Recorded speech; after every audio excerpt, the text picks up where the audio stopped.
స్వచ్ఛ భారత్ ఉండాలని దానికి ఒక శ్రీకారం చుట్టి ఆ రోజు ఆయన నీతి ఆయోగ్లో ఒక అనౌన్స్మెంట్ చేసి దగ్గర 10 మంది ముఖ్యమంత్రులతో ఒక సబ్ కమిటీ వేశారు.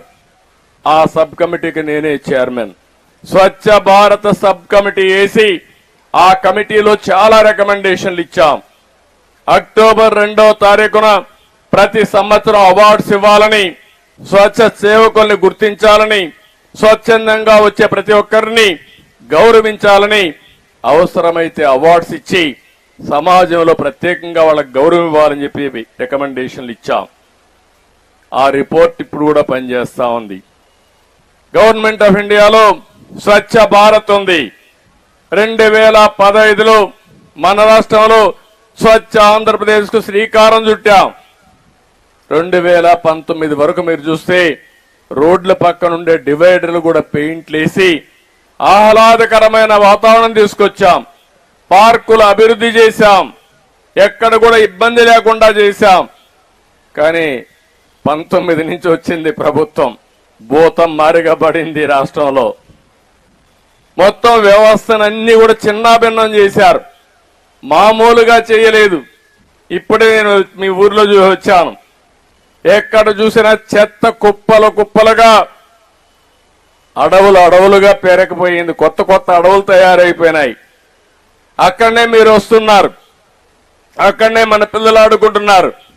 ఇంకా వాళ్ళ ఆరోగ్యం ఏ విధంగా బాగుంటుంది మీరు చెప్పమని అడుగుతున్నా. నేను ఆ రోజు ఒక పని పెట్టాం. ఎక్కడైతే చెత్త ఉందో చెత్త నుంచి సంపద సృష్టించే కార్యక్రమానికి శ్రీకారం చుట్టాం. చెత్త నుంచి కరెంటు ఉత్పత్తి చేయడం. ఒకవేళ ఎక్కువ చెత్త లేకపోతే, వైబిలిటీ లేకపోతే గ్రామీణ ప్రాంతాల్లో ఇలాంటి చెత్త నుంచి సంపద సృష్టించేది కాంపోస్ట్ ఎరువులు క్రియేట్ చేయడం, ఆ కాంపోస్ట్ ఎరువుల్ని మళ్లీ పంటలకు ఉపయోగించడం, ఇలాంటి కార్యక్రమాలు చేసి ఎక్కడ కూడా చెత్త కూడా వేస్ట్ చేయకుండా మళ్ళా అవసరమైతే రీసైక్లింగ్కి వెళ్ళాం. ఇప్పుడే ప్రసాద్ గారు కొన్ని విషయాలు చెప్పారు. మామూలుగా చెత్తలో మనం చూస్తే పొడి చెత్త, తడి చెత్త ఇవన్నీ కూడా మనం వేస్తున్నాం. దాన్ని సెగ్రిగేట్ చేసి రీసైక్లింగ్ పంపించాల్సిన అవసరం ఉంది. అవసరమే డెబ్రీస్ మనం కొట్టి గోడలన్నీ కూడా ఇచ్చేసినప్పుడు అది ఎంత ఎత్తకపోయి రోడ్డు మీద వేస్తే ఆ రోడ్డు అంతా కూడా అధ్వానంగా ఉండే పరిస్థితి వస్తుంది. అందుకని ఇవన్నిటికి కూడా ఒక సొల్యూషన్ ఇచ్చాం, పరిష్కార మార్గం చూపించాం. స్వచ్ఛాంధ్రప్రదేశ్ స్ఫూర్తితో మనం ముందుకు పోయాం. మీరు చూస్తే వారు చల్లపల్లిలో ఓడిఎఫ్ చేశారు.